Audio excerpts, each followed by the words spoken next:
Hi friends, chicken curry bagara rice అంటే ఇష్టపడని వాళ్ళు ఎవరు ఉంటారు? ఈరోజు చికెన్ కర్రీ బగారా రైస్ ఎలా చేసుకోవాలో చూపిస్తాను. కుకింగ్ చేసుకుంటూ కొన్ని టిప్స్ కూడా చెప్తాను. వీడియో ఎక్కడ స్కిప్ చేయకుండా చూడండి. ముందుగా గిన్నెలోకి 2 గ్లాసుల బియ్యం వేసుకొని వాష్ చేసుకుందాము. ఒక 2-3 సార్లు ఇలా వాష్ చేసుకున్న తర్వాత బియ్యం మునిగేంత వరకు వాటర్ వేసుకొని ఒక హాఫ్ అన్ అవర్ పక్కన పెట్టేసుకుందాము. మరో గిన్నెలోకి కొన్ని వాటర్ తీసుకొని అందులో పచ్చిమిర్చి, టమాటా, ఉల్లిపాయలు, కరివేపాకు రెబ్బలు అందులో వేసుకొని వాష్ చేసి పక్కకు పెట్టుకుందాము. ఇప్పుడు కరివేపాకు తుంచి ఒక చిన్న గిన్నెలోకి వేసుకుందాము. ఆ తర్వాత ఉల్లిపాయ ఇక్కడ నేను చూపిస్తున్నట్టు సన్నగా కట్ చేసుకోండి. ఉల్లిపాయలు పెద్ద సైజులో కట్ చేసుకుంటే తొందరగా మగ్గవు, అందుకనే ఇలాగా చిన్నగా కట్ చేసుకోండి. నేను బగారా రైస్ కోసము నార్మల్ బియ్యమే వాడుకుంటున్నాను. మీరు కావాలంటే బాస్మతి రైస్ కూడా వాడుకోవచ్చు. నార్మల్ బియ్యానికి ఒక గ్లాస్కి 2 గ్లాసుల వాటర్ పట్టుద్ది, హాఫ్ అన్ అవర్ నానబెట్టినా సరే. కానీ బాస్మతి రైస్కి హాఫ్ అన్ అవర్ నానబెడితే ఒక గ్లాస్ బియ్యానికి 1.5 గ్లాసున్నర వాటర్ అయితే సరిపోతుంది. ఇలాగే అన్ని ఉల్లిపాయలు కూడా చిన్నగా కట్ చేసి పక్కకు తీసి పెట్టుకుందాము.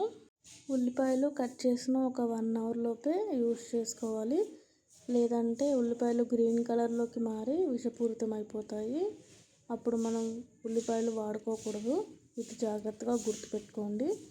మీరు అనుకోవచ్చు, ఇవన్నీ కట్ చేసుకోవడం అందరికీ రావా, మీరేంటి అన్నీ చూపిస్తున్నారని. ఎందుకంటే ఏమీ రాని వాళ్ళు కూడా చాలామంది ఉంటారు. సో వాళ్ళు నేర్చుకోవాలని ఇలా చూపిస్తున్నాను. నేనైతే బగారా అన్నంలోకి టమాటా వేసుకోను. మీరు కావాలంటే వేసుకోవచ్చు, నేనైతే వేయను. టమాటా ఎక్కువగా యూస్ చేయకూడదు, మగవారికి తొందరగా కిడ్నీలలో రాళ్ళు వస్తాయి. సో కొంచెం జాగ్రత్తగా చూసుకొని తక్కువ యూస్ చేసుకోండి టమాటాలు.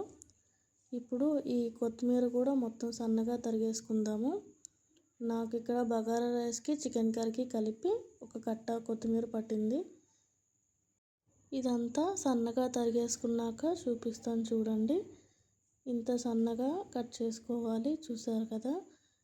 ఇప్పుడు ఒక గిన్నెలోకి కొద్దిగా ఆయిల్ వేసుకొని ఇందులో జీలకర్ర, లవంగాలు, యాలకులు, ఇలాచి, చెక్క ఇవన్నీ వేసుకొని కాసేపు ఫ్రై అయిన తర్వాత ఇందులోకి బగారా ఆకు వేసుకుందాము. బగారా ఆకు మీకు నచ్చకపోతే స్కిప్ చేయండి.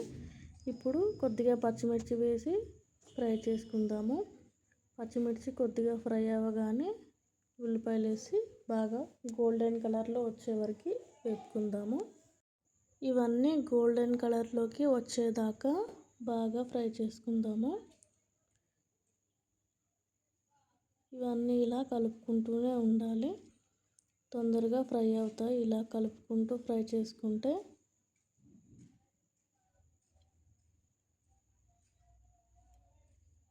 చూసారు కదా. ఇలా మొత్తం ఫ్రై చేసుకున్న తర్వాత కొద్దిగా కరివేపాకు వేసుకొని మళ్ళీ కాసేపు బాగా కలపండి. ఇది ఎంత బాగా కలుపుకుంటుంటే మనకి అంత టేస్టీగా ఉంటుంది. ఇప్పుడు ఇందులోకి ఒక గుప్పెడు కొత్తిమీర వేసి కలుపుకుందాము. ఇవన్నీ బాగా కలిపేసుకున్న తర్వాత ఇందాక మనం తీసుకున్న 2 గ్లాసుల బియ్యానికి 4 గ్లాసుల వాటర్ వేసుకుందాము. ఈ వాటర్ వేసుకున్న తర్వాత ఇందులోకి 1 స్పూన్ సాల్ట్ వేసుకొని మూత పెట్టి మగ్గించుకుందాము. సాల్ట్ ఇక్కడ ఆప్షనల్ అండి, మీరు కావాలనుకుంటే వేసుకోవచ్చు, వద్దనుకుంటే మానేయచ్చు. ఇదంతా బాగా మసిలిన తర్వాత బియ్యం వేసేసుకుందాము. ఇందులోకి బియ్యం వేసుకున్న తర్వాత ఒక్కసారి కలిపి మూత పెట్టి ఒక 10 నిమిషాలు మగ్గించామంటే అన్నం కొత్తలాడుతూ ఉడుకుతూ ఉంటుంది. అన్నం వండుకునేటప్పుడు ఎప్పుడైనా సరే ఒక 2-3 సార్లు మూత తీసి కలిపేసి అడుగు అంటకుండా ఒకసారి కలిపి మళ్ళీ మూత పెట్టేసి మగ్గించుకుందాము, లేదంటే అన్నం మాడిపోతుంది. ఇప్పుడు మూత పెట్టి మగ్గించుకున్న తర్వాత చూసారు కదా, అన్నం కొంచెం ఇలా దగ్గరికి పడింది. ఇలా ఒక 2-3 టైమ్స్ కలిపి మళ్ళీ మూత పెట్టి మగ్గించుకోవాలి. ఇలా చూసుకుంటూ ఉంటే అన్నం మాడిపోకుండా చక్కగా వస్తుంది. ఇప్పుడు చూసారు కదా, అన్నం మంచిగా రెడీ అయిపోయింది. పొడిలాడుతూ బగారా అన్నం రెడీ అయిపోయింది. చూసారు కదా ఎంత సింపుల్గా చేసుకున్నామో.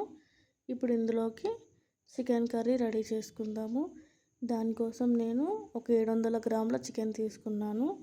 ముందుగా సాల్ట్ వేసి ఇలా బాగా కలుపుకోవాలి. ఇలా బాగా కలుపుకొని కొన్ని వాటర్ వేసుకొని వాష్ చేసుకున్నామంటే చికెన్ చక్కగా చూసారు కదా ఎంత బాగా వచ్చిందో. ఇలా వాష్ చేసుకొని పక్కకు పెట్టేద్దాము. ఇంకో గిన్నె పెట్టుకొని ఇందులోకి కొద్దిగా ఆయిల్ వేసుకుందాము. చికెన్ ఫ్రై కదా, కొద్దిగా ఆయిల్ ఎక్కువనే పడుతుంది. ఇందులోకి జీలకర్ర, లవంగాలు, చెక్క వేసుకొని ఇవి కాసేపు ఫ్రై అయిన తర్వాత ఇందులోకి యాలకులు వేసుకుందాము. ఒక 2 యాలకులు ఇలా దంచి వేసుకుందాము. ఇవన్నీ కొద్దిగా ఇలా ఫ్రై అయిన తర్వాత ఇప్పుడు ఇందులోకి పచ్చిమిర్చి వేసుకుందాము.